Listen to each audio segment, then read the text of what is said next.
Hi all, welcome to FICOM World. In this chapter, we are going to study about metals and non-metals. What are metals? Metals are elements that has a tendency to lose electrons. So they always form positive ions or cations. So metals are electropositive in nature.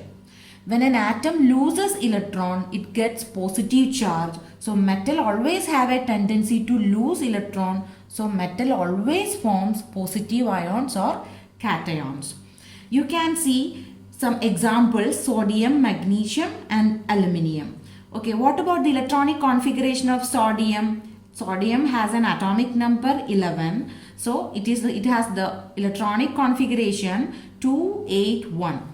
Magnesium is atomic number 12, 282. Aluminium has atomic number 13, 283. In every cases, you can see the outermost shell. This shell is called valence shell. Outermost shell is called valence shell.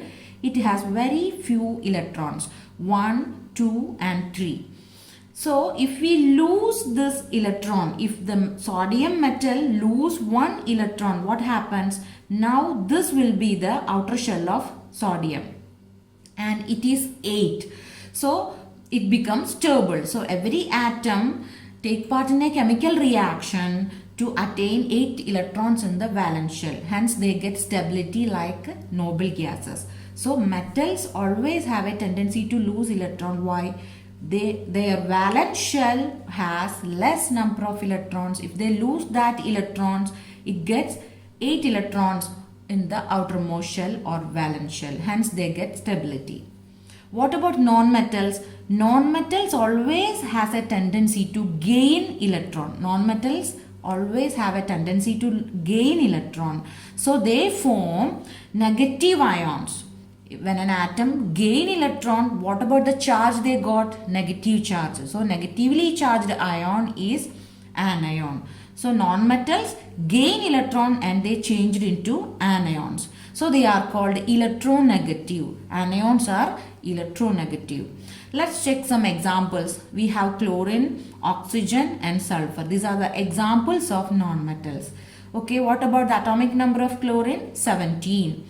If you write the electronic configuration, you can see the outer shell or valence shell has 7 electrons. Oxygen, it has the atomic number 6. And what about the number of electrons in the outer shell? It is 4. What about sulfur? Sulfur has atomic number 16 and it has 6 electrons in the valence shell or outer shell. In every cases, you can see it has more electrons in the outer shell. So they have a tendency to accept electron. Okay. For example, chlorine has 7 electrons in the outer shell. When it accepts 1 electron, what about the number of electrons in the valence shell of chlorine? It becomes 8. So chlorine is stable then. And it gets a negative charge. Why? Any atom gains an electron, it gets a negative charge. Okay, that's why non-metals have a tendency to gain electron. If they gain electrons, their outer shell or valence shell has 8 electrons. So they get a full outer shell and hence they are stable. There is an exception. Exception is hydrogen. Hydrogen has only 1 electron in the valence shell. What type of bonding in metal? Metallic bonding. What is a metallic bonding? You know, metals are made up of positive ions and you can see there are so many delocalized electrons. What is delocalized electrons? These electrons are not bound to the atom. These electrons can move through the metal surface. So there is a positively charged metal ion and a negatively charged delocalized electron. There is an electrostatic force of attraction between a positively charged metal ion and a negatively charged delocalized electron. That is called metallic bonding.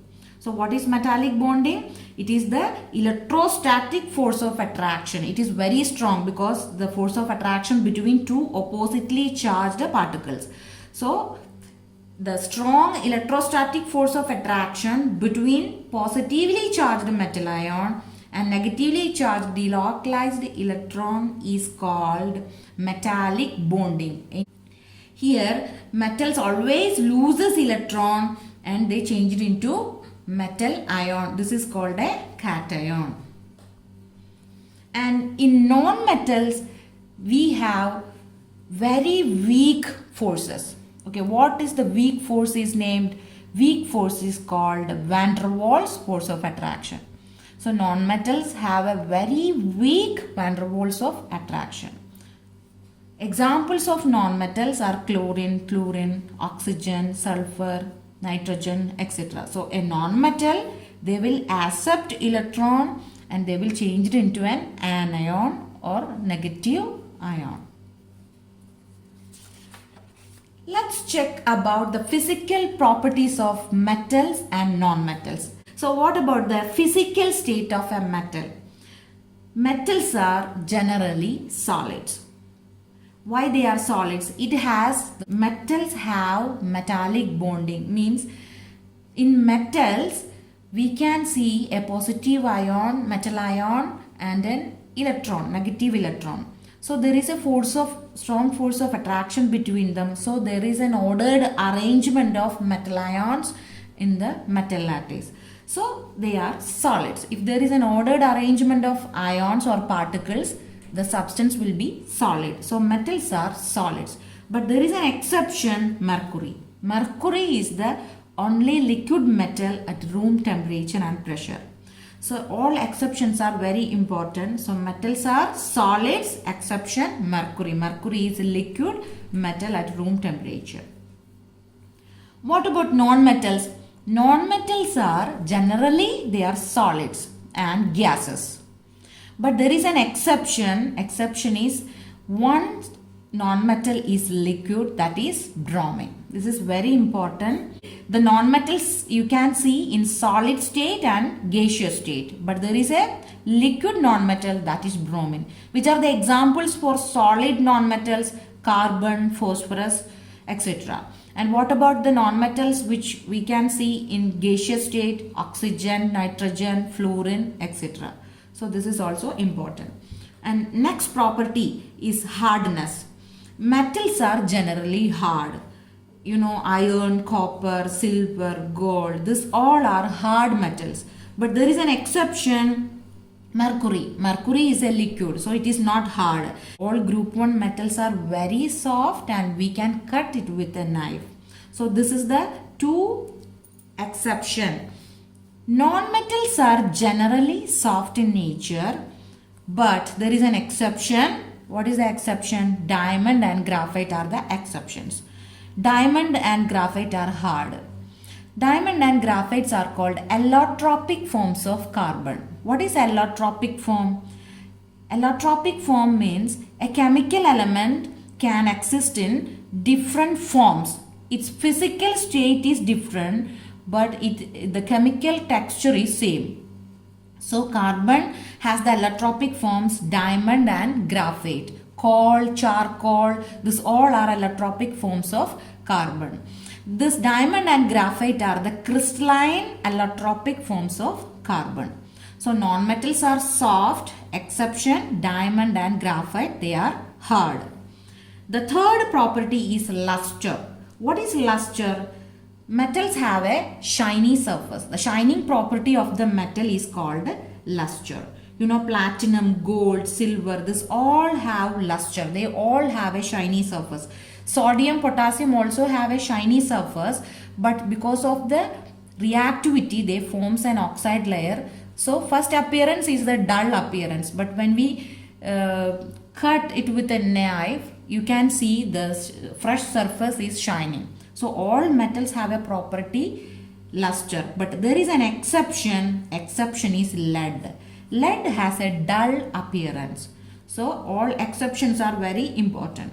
What about non-metals? Non-metals do not have any shiny surface. But there is an exception. Exception is iodine and diamond. Iodine has a shiny surface. A diamond is also a shiny substance. The fourth property of a metal is malleability. This is very important. This is asking for exams. What is malleability? It is the property of a metal can be beaten into thin sheet. If we apply force, what happens? The metal is made into thin sheet. Example, aluminium, gold and silver. You can see the aluminium foil which is very thin. In metal lattice, you can see the metals are in a layered form. Okay, like this. So when we apply a force, what happens? One layer can slide over another. If we apply a force from this direction, this layer can slide over like this. So it becomes thin. So malleability is the property of a metal. And there is an exception. Obviously, our exception is mercury. Mercury is a liquid, and sodium and potassium, group 1 metals. They are very soft and we cannot beat into thin sheets. Non-metals are non-malleable. Non-metals are non-malleable. The next property is ductility. This is also very important. Ductility means ability of the metal to drawn into thin wires. Okay, we can pull the metal into thin wires. For example, copper, aluminium, gold, this all have the property ductility. Gold is the most ductile metal. Non-metals are normally not ductile in nature, but there is an exception, carbon fibers. Then sixth property is the conduction of heat and electricity. You know, metals are good conductors of heat and electricity. This is very important. This is an asking question. Why metals are good conductors of heat and electricity? Okay, metals have delocalized electrons. Okay, you can see electrons, they can move through the surface. Delocalized electrons carry the charges, carry the charge and heat. So metals are good conductors of heat and electricity due to the presence of delocalized electrons. Examples are gold, silver and copper. They are best conductors of heat and electricity. There is an exception. What is the exception? Lead, mercury and tungsten. Tungsten is an element which have a very high resistance. So tungsten wires are bad conductors of heat and electricity. They are poor conductors only. So non-metals are poor conductors of heat and electricity. But there is an exception. Exception is very important. Graphite. Graphite can conduct electricity. Graphite is the allotropic form of carbon.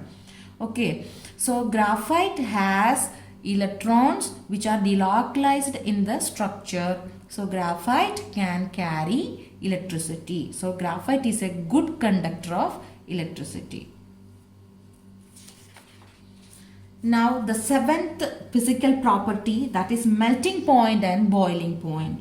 Metals have high melting point and boiling point.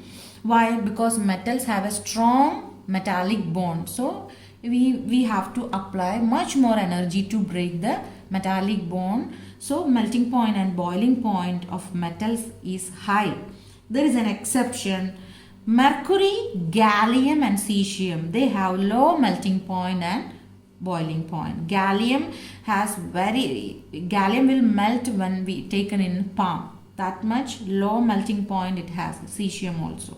Non-metals have low melting point and boiling point, but there is an exception. Boron, carbon and silicon.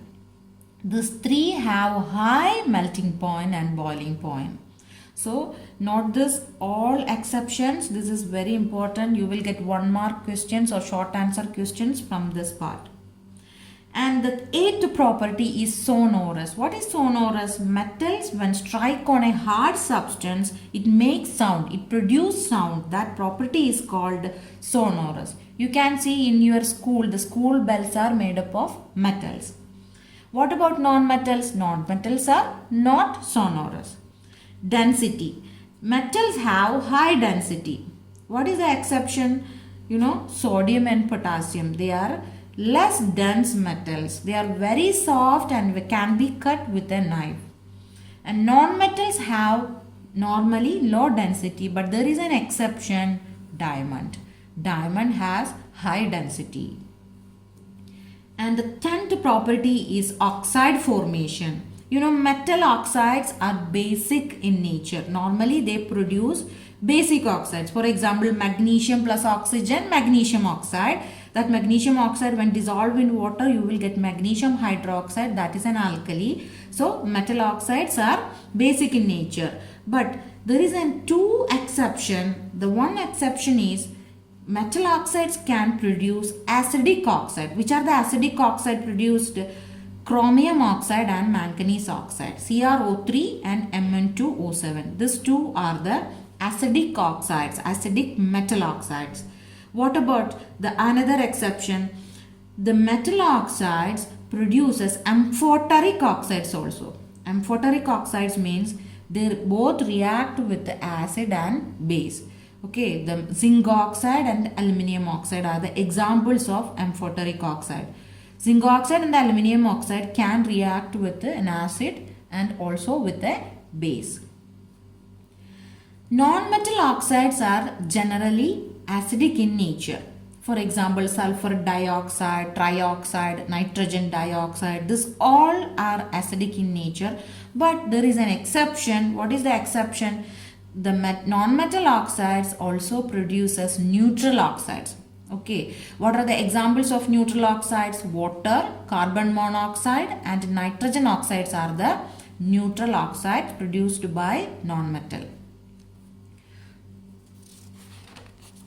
Now we have the property brittleness. What do you mean by brittleness? If we apply some force, the object will be break. That is brittleness. Metals are generally hard, but they are not brittle. But there is an exceptional case. We have a zinc metal which is brittle in nature. If we apply some force, what happens? It breaks into pieces. So zinc is the exception. Now in case of non-metals, solids are brittle. Example, graphite. Graphite is brittle in nature. And the last property of metals is they form cations. They always have a tendency to lose electrons. For example, sodium metal, they loses one electron and change it into Na+. Magnesium metal, they loses 2 electron and change it into magnesium 2+. Aluminium metal, they loses 3 electron and produces aluminium ion.